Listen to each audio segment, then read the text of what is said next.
the summer of 1940, Britain's Prime Minister Winston Churchill is confronted with a major crisis. Nazi Germany has unleashed a new secret weapon against convoys bringing food from America to the starving people of Britain.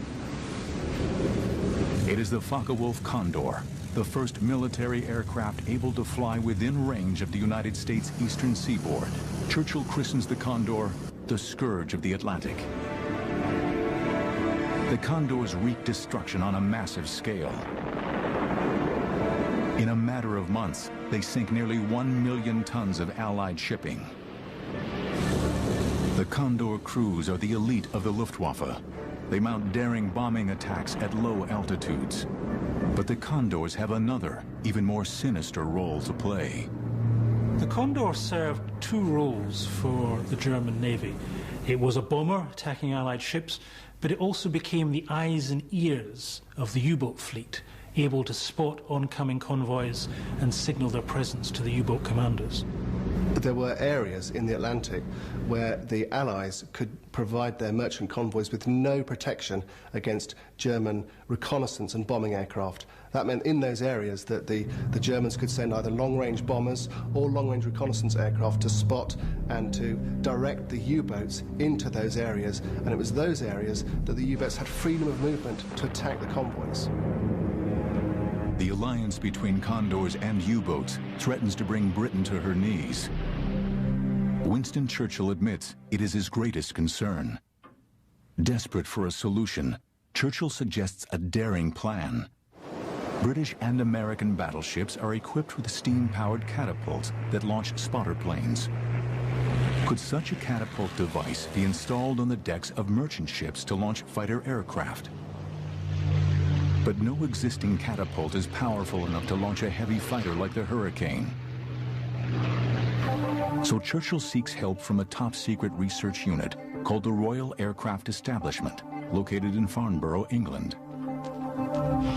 The scientists respond in just 1 week with an incredible way to launch a Hurricane from the deck of a cargo ship. It was decided to use a rocket sledge in order to get the Hurricanes airborne. And if you think about it, it's the only way you're going to get a fully armed and fully fueled Hurricane fighter aircraft airborne off the deck of a merchantman in a very short space. The catapult is powered by a cluster of 13 solid fuel rockets. It is the biggest slingshot in military history since the time of the Romans. But will it work in combat? Launching the Hurricane from a ship by a rocket-powered catapult is not as easy as you think. First of all, the rocket had to reach a speed instantaneously that was sufficient to get the plane off the deck, otherwise it would drop into the sea. Equally, the kick of the rocket couldn't be too fast, otherwise the acceleration might break the pilot's neck.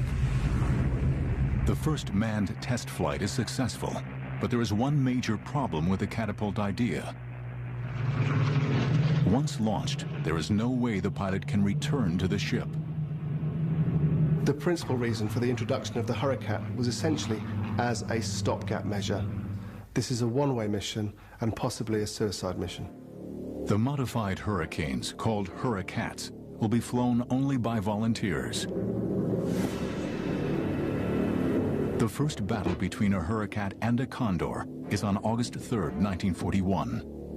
The Hurricat pilot is a former jockey and winner of the Grand National, Robert Everett. It is the ultimate test of this new tactic and the most daunting mission Everett has ever faced. I would feel very anxious, not only just getting airborne off that kind of rocket-powered contraption, but then engaging a very heavily armed bomber, and then knowing that even if you weren't shot down, that you were going to ditch in the sea anyway. That kind of mission profile fills me with anxiety. High in the clouds above the convoy, the patrolling German Condor does not see the rocket fire from Everett's launch. The German pilot is taken by surprise, but still manages to damage the Hurricat with his gunfire. When Everett closed with the Condor, he discovered a problem. The Condor was bristling with defensive armament. It carried 8 machine guns and a heavy cannon, and those soon took a toll of his aircraft. Knowing he is all that stands between the convoy and its destruction, Everett fires the last of his ammunition into the Condor's cockpit. The Nazi bomber goes down in flames, the first to be destroyed by a Hurricat. But Everett is not yet out of danger. In a situation like this, you know that if you make one false move, you're not going to survive. If you don't find the convoy, they're certainly not going to find you. You're 40 or 50 miles away, and you could be anywhere as far as they're concerned, in any direction. So unless you find that convoy, you are almost certainly dead. His luck holds. Everett nurses his aircraft to an altitude of 2,000 feet and spots the convoy. He lands on the water near the British ships, but his Hurricat quickly begins to sink. The Hurricane was a very dangerous aircraft to try and land in the sea.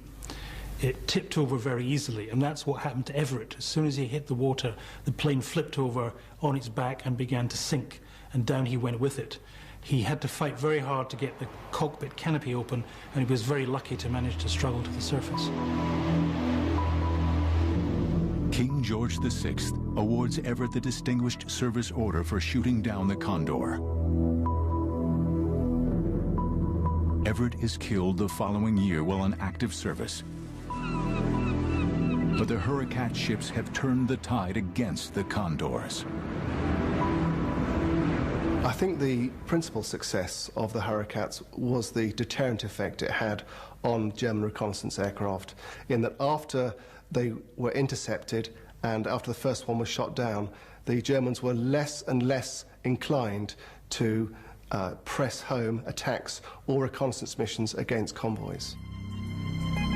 Meanwhile, on the other side of the Atlantic, an engineer's out-of-this-world imagination takes flight.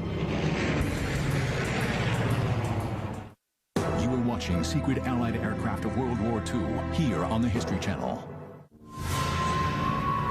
In early 1943, citizens of Stratford, Connecticut, report sightings of strange saucer-shaped objects flying overhead. This flying saucer is America's first near-vertical takeoff aircraft, and just might be the answer to the problem of providing ships at sea with fighter cover. Nicknamed the Flying Flapjack, it is the brainchild of a maverick genius, Charles H. Zimmerman. Charles Zimmerman typified the kind of engineer that we saw in the United States emerging and working in the field after the 1920s. America discovered that she was very far behind the European countries in the development of high-performance fighter aircraft. Charles Zimmerman was one of the people who led the drive to make up that deficit. In 1933, Zimmerman joined the NACA, the National Advisory Committee for Aeronautics, the predecessor of today's NASA. The NACA was an extraordinary organization in that it rebuilt the technical excellence of American technical work. The NACA created, for example, a far better understanding of how one should design wings. At NACA, Zimmerman's objective is to find the perfect wing shape. As a result, he will design an aircraft that is still way ahead of its time. He is fascinated by the notion of developing an airplane that has a tremendous speed range, that on one hand would have a very high-end top speed, on the other hand would have a very low-end landing speed. An ordinary aircraft wing has a wingspan from root to tip in order to create lift. This is called a high aspect ratio wing. The way an aircraft wing works is by creating different areas of pressure. What this means is that we have the wing here, and as the airflow hits the leading edge, it has further to travel from there to there as it does from there to there. This creates low pressure here and high pressure here. And as the air tries to get from the high pressure area to the low pressure area, it pushes the wing up. But an ordinary aircraft wing has a great drawback. The wide high aspect ratio wing creates a drag effect against the airflow, which slows the aircraft down. But Charles Zimmerman has an answer to this problem. the idea was, why don't I have a much smaller wing, a much lower aspect ratio wing? A narrow wing creates less drag, allowing for faster speed, but it too is problematic. When the spill happens over the side of those short, stubby wings, as happens on all wings, as the air moves from the low to the high pressure, it causes turbulence on the edge of the wing and therefore reduces lift and increases drag. Now, the effect that has overall on the wing is greater on short, stubby wings as opposed to long wings. To force its way through this turbulence, the aircraft burns more fuel. But Charles Zimmerman is the first man to discover a solution to this concern. Zimmerman's solution to the problem is breathtakingly simple. To stop the air from spilling out under the wingtips, he decided to move the engines to the wingtips so that the spinning blades of the propellers push the air back under the wing. With the turbulence problem solved, the narrow wing allows for less drag and greater speed. But the new design has another revolutionary property: vertical takeoff. What he's looking at is something in many ways that's akin to what we would consider the tilt rotor today. His idea basically is to develop what we would call a super STOL, a super short takeoff and landing airplane. Zimmerman discovers that the unique characteristics of the low aspect ratio wing, combined with the wingtip propellers, means the aircraft literally floats off the ground vertically in a stiff breeze.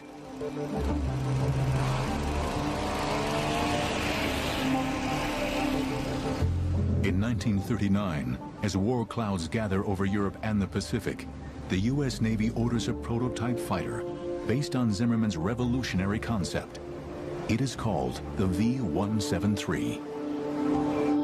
It has a wingspan of only 23 feet, minuscule by today's standards. To save time on the test design, a fixed undercarriage is used. The tall legs set the aircraft at the best angle to ensure immediate takeoff. The cockpit extends under the aircraft, providing a more extensive view like a helicopter.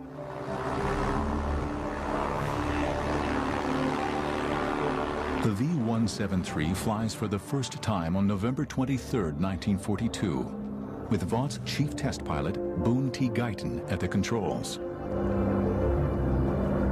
On the very first flight, Boone Guyton had some real problems. The aircraft almost went out of control, but it flew so slowly, it got it back on the ground. There they discovered that the problem wasn't in the design of the aircraft itself, it's simply that the controls had been wired up incorrectly. The V-173, like many experimental airplanes, was an airplane that was not really suited for production itself. It demonstrated the basic concept that Zimmerman was trying to achieve, the fact that you could develop a controllable aircraft that had a reasonable range between low speed and high speed, that had all the attributes of a STOL aircraft.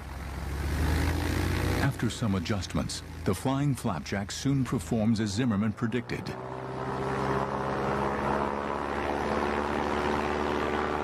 Facing into a 25-mile-per-hour wind, the V-173 literally takes off vertically. The V-173 was an aircraft that was a challenging machine to fly, but having accepted its limitations, the pilots who flew it were really quite astounded by the high degree of control effectiveness they did have over this configuration. There were occasional accidents during the test flight program. On one occasion, the fuel line of the 173 was blocked, and it came down on Lordship Beach in Connecticut, much to the surprise of the local sunbathers. But the plane flew so slowly, almost like a helicopter, that it came down gently on the sands and was undamaged. Meanwhile, in the Pacific, the United States faces the difficult task of capturing island bases and building airstrips. A vertical takeoff fighter could solve these problems. The U.S. Navy orders a full-scale fighter version of the Flapjack.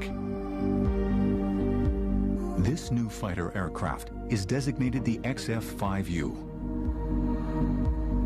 With a takeoff and landing speed of just 40 miles per hour, it can reach a top speed of 500 miles per hour, phenomenal for any fighter of its day. The speed and agility of the XF-5U could match any jet fighter in service. The XF-5U is powered by two powerful Pratt & Whitney twin Wasp engines. It is armed with 6 Browning machine guns and can hold 2 1,000-pound bombs. But other engineers are also exploring the saucer-shaped wing. In Nazi Germany, work has begun in secret to develop a prototype aircraft nicknamed the Flying Beer Tray. The Germans were intrigued by the low aspect ratio wing, but they never actually made the breakthrough that Zimmermann had towards putting the engines on the side of the wings. The prototype fighter version of the Flapjack is finally rolled out of the factory on June 25, 1945. But things are quickly changing in the world of aeronautics. We were undergoing a radical paradigm shift in aeronautics, and that paradigm shift was from the era of the propeller-driven, piston-powered airplane to the era of the turbojet. The imperative to develop jet engine technology at the end of World War II was very, very strong. Piston engine aircraft design and technology had just about reached the end of the road. In 1946, the XF-5U is finally unveiled to the public. But stories began appearing in the media, speculating that the unusually shaped plane is just a cover for a top-secret flying saucer program. This does not endear Zimmermann's Flying Flapjack to the conservative military. By 1947, Zimmermann had solved all the problems and the aircraft was ready for its first flight. And suddenly, the United States Navy cancelled the entire project and ordered the prototype to be scrapped. What is incomprehensible to me is after having gone to all this trouble and investing the sums of money necessary to bring this aircraft to fruition, the aircraft would be willfully destroyed before first flight, because it would have been very, very valuable to the subsequent history of STOL aircraft development and subsequent use and employment of STOL aircraft if we had the data from an aircraft such as the XF-5U-1 to place alongside the data from the V-173. Zimmermann's pursuit of a vertical takeoff fighter was not forgotten. But it was not until the 1970s that the U.S. military finally acquired this type of aircraft, Britain's Harrier jump jet.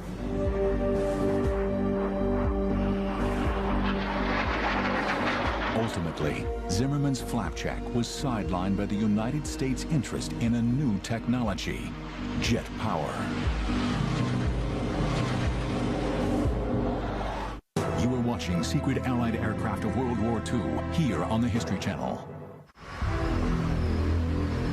In August 1939, 2 weeks before the Nazis invaded Poland, a unique visitor arrives in America for a special demonstration of the latest U.S. military planes.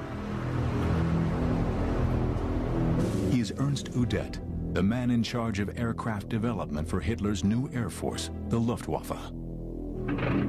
Udet isn't impressed by the latest American planes he sees, and he knows that Germany has already begun to build a plane that is light years ahead of America's best. The world's first jet fighter, the Heinkel 280. The story of the United States and the jet engine is a story of acute national embarrassment. We had several governmental commissions as late as 1939, indeed after the time period when the first jet airplanes were flying, that actually made pronouncements that the turbojet airplane was an impossibility.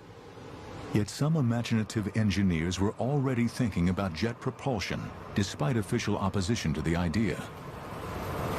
Lockheed had a reputation as a company that was willing to undertake bold and innovative design. In the Second World War, Lockheed applied this to the turbojet revolution. Lockheed had, for many, many years, a very unique engineer named Nathan Price. He was one of the paper inventors of jet engines. He became a believer in jet engines. In the time period where Nate was working on the engine, where we were examining it, and everybody that could follow his notes examined it, and we could find nothing wrong with what he was doing. we designed an airplane to go around 2 of those engines, a fighter. We had never had a supersonic airplane by that time, and we were reasonably sure that this airplane would probably be capable of supersonic speeds. The aircraft designed by Nathan Price and Willis Hawkins is America's first attempt at a jet fighter plane.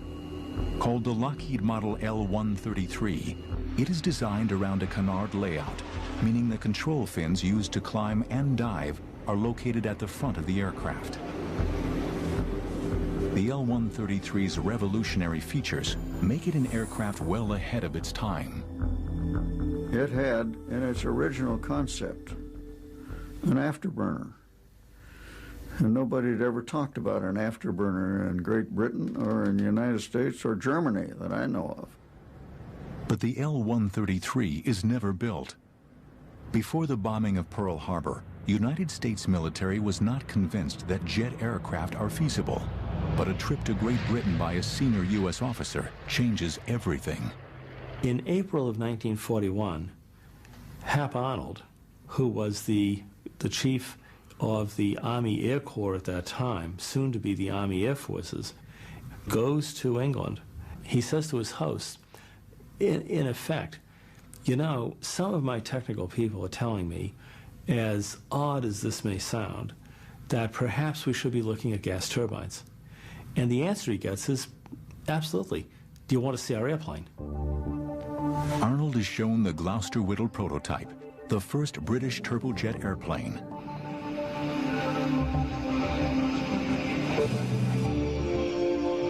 Arnold is stunned. Having ignored Nathan Price and Willis Hawkins, the United States is now years behind.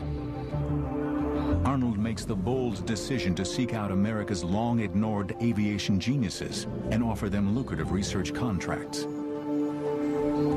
His mission, to put the U.S. on the cutting edge of aviation technology. One of the first to accept the challenge is Jack Northrop from Newark, New Jersey. Jack Northrop is an absolutely extraordinary individual. If you looked at the individuals who transformed American aviation in the 1920s and 30s, and you considered all the engineers and all the scientists, you would have to recognize that the designer and industrialist who did the most to make this transformation a reality was Jack Northrop. Like Charles Zimmerman, Northrop sees the design flaws of conventional planes. He questions the use of a heavy fuselage. For longer-range missions, why not simply have a flying wing, saving weight and fuel? Northrop presents Hap Arnold with a design for a flying wing bomber that can fly non-stop from the continental United States to Berlin, a round trip of 6,000 miles. Arnold immediately orders a test plane. It is called the N9. These are the days before computers, and no one has designed a flying wing that is stable in flight. Jack Northrop has the answer. He attaches special slats to the leading edge of the wing. If the plane flips over, the slats deploy automatically to regain balance. Ground testing of the N9 begins December 20th, 1942, 1 year after Pearl Harbor. The first flight takes place in the Mojave Desert on December 27th. Northrop's flying wing is a success. He now approaches Hap Arnold with another bold idea. Fit the N9 with a rocket motor to make it capable of taking on the new German jets. The first prototypes reveal yet another Northrop innovation. Like the Wright Flyer, the pilot lay on his stomach, controlling this aircraft to give it absolutely minimal frontal profile. On July 5th, 1944, America's first manned rocket plane, called the XP-79A, makes its first flight. Now, Northrop had wanted to power this aircraft with a very exotic rocket engine called the rotojet. But the rotojet was so incredibly dangerous, and its development was so torturous, that instead the decision was reached to power it with 2 Westinghouse jet engines.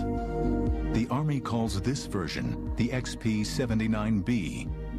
Embodying another revolutionary idea, it will be a flying chainsaw. The XB-79, sometimes called the Flying Ram, was an airplane that was armored with 4 50 caliber machine guns, and it also had reinforced leading edges on its wing because it was hoped that it could actually ram and survive a ramming of an enemy aircraft, typically an enemy bomber. By September 1944, it becomes clear that construction of the new jet engine is behind schedule. The Army decides to cancel Jack Northrop's revolutionary fighter. But Northrop knows his flying wing is the future of aircraft. He continues the project using his own money. On September 12, 1945, only a month after Japan surrenders, the jet-powered XP-79B is ready for its maiden flight. The pilot is Harry Crosby. On its first flight, Crosby demonstrated that the airplane could fly successfully. And then, unfortunately, toward the end of that flight, he had a flight control problem caused by an air inlet valve on one wing not functioning properly. The airplane went out of control. Crosby was unable to escape it and was killed in the ensuing crash. With the destruction of the sole XP-79, Jack Northrop abandons the fighter project and focuses on his flying wing bomber. What we see with the Northrop Flying Wing is a vehicle that's ahead of its time. It's Imagineering at its very, very best. Unfortunately, the technology you needed to make it a success, the flight control technology primarily, was simply not available at that time. While Northrop is experimenting with his radical flying wing, Hap Arnold remembers Lockheed's early studies in jet propulsion with the L-133. The United States must scramble to build an American jet fighter to take on the Germans. Lockheed is the obvious choice. A team of 50 of its best engineers begins building the new plane under the leadership of Clarence Kelly Johnson. Some, like Willis Hawkins, worked on the earlier L-133 project. Kelly had promised that the airplane would be flown in 160 days from signing of the contract. And the Air Force had signed the contract. And so we had quite a row to hoe. The Army Air Force calls the new plane the P-80 Shooting Star. To save time, the P-80 is a much simpler design than the L-133, but many features from the earlier project, including its wing, remain. The first flight takes place on January 8, 1944. We must have had 20 Lockheed executives of one sort or another, and we all had to sit on the sand dunes. There was no place to stand around. The only paving was the runway. And off he went. And he put on a real magnificent first flight, including a high-speed pass right back in front of the dune. And it was pretty thrilling. But that's how the F-80 was born. The P-80 is the first U.S. aircraft to exceed 500 miles per hour in level flight, much faster than Northrop's XP-79B. America has finally entered the jet age. But the P-80 is not designed for naval warfare. The U.S. Navy must have a jet of its own to take on the Japanese in the Pacific. This would change aviation history. You are watching Secret Allied Aircraft of World War II here on the History Channel. By 1944, Allied naval fighters such as the Corsair have reached the limits of their developmental potential in speed and firepower. But U.S. intelligence sources know Japan is seeking to build versions of the revolutionary German jet and rocket planes. The U.S. Navy realizes it will need its own jet fighters. The main difficulty in deploying the early jets on carriers is to do with their speed. You need a bigger boost off the deck, and it's a much trickier landing at a shallower angle and a higher speed on a very small strip. Then the Navy got an idea. Why not develop an aircraft that would have the gentle coming aboard characteristics, if you will, of a conventional propeller-driven airplane, and yet on the other hand would have the performance potential of a jet airplane. And out of this came the Ryan Fireball, the FR-1, which had a small radial piston engine in the nose and then a small turbojet engine in the tail cone of the aircraft, fed by two wing root air inlets. As the U.S. Navy raced to introduce the Fireball, British scientists were working on an even more radical solution to these problems. The impetus for their effort was the imminent invasion of the Japanese home islands. The one thing that the British lacked was big aircraft carriers, and therefore they would lack air cover for any potential invasion fleet. The answer was an aircraft unique in aviation history, a jet-powered flying boat fighter. It is nicknamed the Squirt. Its test pilot is Captain Eric Brown. It was big for a fighter, but it had good performance. It had two axial flow engines and well armed, maneuverable. It had everything, in fact, that you could expect from such a design.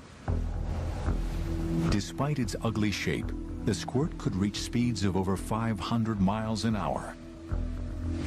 And because it did not need a heavy undercarriage or complicated landing gear, it was very maneuverable in the air.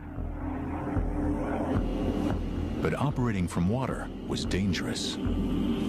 It was a very pleasant aircraft to fly, but I had a problem occur on landing.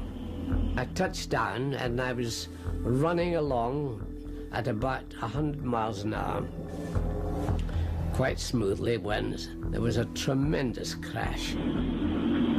Brown had struck a piece of wood floating in the water. It shot out like a cannon and struck one of the floats, knocking the float clean off, the starboard float, and the aircraft cartwheeled over. The cockpit, of course, was upside down in the water at this stage. Brown was lucky to escape the sinking plane. I got out of it all right, and when we looked at the hull after, we found that a hole about 4 feet square had been cut in the hull by this mast. Hidden among the palm trees on a Pacific lagoon, the Squirt could swoop up to escort attacking Allied bombers or defend invasion craft from Japanese jets. I would say it was a sound concept, and if the Japanese or the Far Eastern War hadn't concluded when it did, I think it would have been a very useful adjunct to our forces there. But the American Fireball and the British Squirt are overtaken by advancing technology. In late 1945, a pure jet fighter successfully lands on a carrier for the first time. It is flown by the Squirt's test pilot, Eric Brown. However, the plans for an invasion of Japan include more than just new jet fighters. To fight an aerial war over intercontinental distances, Allied scientists make a technological leap that defies the imagination. The biggest man-made machine ever devised, and it's made out of ice. You are watching Secret Allied Aircraft of World War II here on the History Channel. In 1942, an unexpected guest pays a visit to Prime Minister Winston Churchill at his official residence in the English countryside. He is Lord Louis Mountbatten, Churchill's chief of combined operations. As it happens, Churchill is in the bath, but that doesn't stop Mountbatten. He goes in and he drops into the water of the bath a block of what looks like ice. Churchill's a bit surprised by this, but he notices the ice is not melting. It's a very special kind of ice. It's called pykrete. Pykrete is essentially ice mixed with wood slurry. The effect the wood slurry has on the ice is it doubles the tensile strength of ice. Pykrete is a super ice as strong as concrete. Mountbatten plans to build giant iceberg aircraft carriers out of this new material. Pykrete was the invention of a very eccentric English scientist by the name of Geoffrey Pike. He had discovered by trial and error that if you mixed ordinary ice water with, of all things, sawdust, it slowed down the rate at which the ice melted. The result was a kind of ice concrete. In the cold waters of the Atlantic or the northern Pacific, a ship made of pykrete could remain stationed out to sea for years at a time. Mountbatten wanted a fleet of ice carriers to extend Allied power across the globe. The advantages of a pykrete carrier would be that it provides, in essence, a floating airfield, a whole airfield where you can put squadrons of aircraft. Maintenance levels are low, and the stuff is so dense, they are virtually indestructible. But the pykrete carrier would not simply be an iceberg which would melt over time. It will be designed to last indefinitely. The design concept was called Habakkuk, or HMS Habakkuk, and this was to be a floating block of ice which was 2,000 feet long and 300 feet wide, constructed out of 40 feet blocks of pykrete. The pykrete aircraft carrier was essentially a giant refrigerator. It was composed of blocks of ice, but through the middle ran pipes, and through these pipes ran coolant.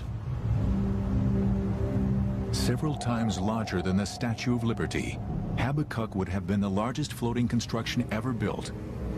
By comparison, the biggest ship afloat at the time was the luxury liner Queen Mary, which weighed in at 86,000 tons. The Habakkuk would weigh 2 million tons.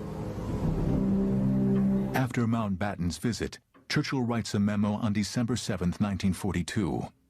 He writes, "The advantages of a floating island or islands, even if only used as refueling depots for aircraft, are dazzling." The memo is stamped in red, "Action this day." But American help is required to undertake this vast construction project. In August 1943, senior Allied commanders meet at the Hotel Frontenac in Canada. Mountbatten plans to sell his vision of using pykrete to Admiral King, head of the U.S. Navy. During one session of the Frontenac Conference, Mountbatten brings in 2 blocks of ice. One is ordinary ice, the other is pykrete. Suddenly, Mountbatten takes out his revolver and he fires into the ordinary ice, which just kind of splinters. Everyone is completely confused by what Mountbatten is up to. And he takes his revolver and he fires at the pykrete, which is so strong, of course, that the bullet bounces off. In fact, it ricochets into Admiral King and nicks his leg. Fortunately, Admiral King is unfazed and impressed by this unorthodox demonstration. The Americans agree to help build a prototype of Habakkuk. Driving down from the Aleutian Islands, a fleet of Habakkuks could launch both fighters and giant B-29 bombers against Japan. Building the Habakkuk and its sister ships would negate the need to capture Japanese-held Pacific Islands for Allied air bases. Tens of thousands of Allied lives would be saved from jungle fighting. But the ice ships are never launched. The money and resources needed to build them are diverted to other projects. The project was eventually cancelled for a number of reasons. I think the first of which was because the war was at that stage being won by more conventional methods. A lot of conventional aircraft were coming on stream, and so the tide was turning against Germany and also against Japan. By the time the prototype of the pykrete aircraft carrier was ready, the war had moved on. America was already building the atomic bomb. It had already started to build large numbers of new aircraft carriers. In effect, time had run out for pykrete. The day of the maverick inventor was drawing to a close. The need to develop revolutionary new technology took second place to winning the war with less risky methods. America's vast industrial powerhouse was churning out thousands of conventional planes every month. and small escort carriers could be mass-produced by the hundreds, giving the Allies the vital platform they needed to dominate the seas. But the ice ships, although never launched, have not been forgotten. Since World War II, there have been numerous proposals to build commercial ships or indeed floating islands made out of pykrete. The latest idea is to build such an island that would house what would be an independent community, free of other governments in the world and free of any kind of taxation. World War II saw the birth of a whole range of radical new technologies. In the frenzy of innovation, not all projects were successful. Some failed through lack of support or resources, some because of technical limitations, and some were simply too far ahead of their time. Many of these secret Allied aircraft projects didn't make it into combat, but that's not the point. They were the products of great minds willing to think outside the obvious, and that's what creates the spirit of progress. These are individuals that are facing real-world crises and challenges. When you understand what they were trying to do, sometimes these design choices, as flawed or as odd or as weird as they may be, start to make a lot better sense. And it is very surprising sometimes when you see how these return in very dramatic form many years later in much more successful fashion.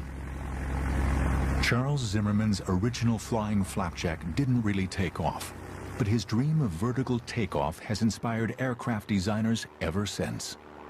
When you take a look at the tilt rotor that you see today with the V-22 or the XV-15 that preceded it, these are really the technical heirs of the kind of approach and work that we first saw undertaken by Charlie Zimmerman with the V-173. Another World War II maverick who lived to defy the odds was Jack Northrop. After the war, he tried to build more fantastic planes for the military, including the XB-35 flying wing bomber, originally slated to bomb Berlin. But the military remained skeptical of flying wings that were difficult to control without the existence of computer technology. After World War II, Northrop built a large flying wing bomber, and this proved very successful. Yet again, though, it was too radical for the military, so it was never put into production.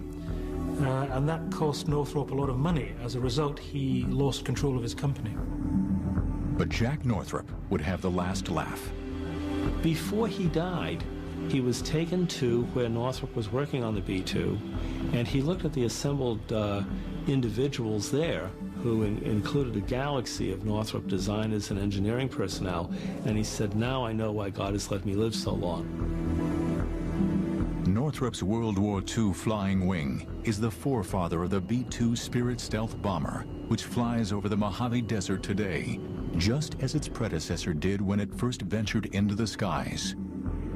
The B-2 will still be in service on the 100th anniversary of the legendary XP-79.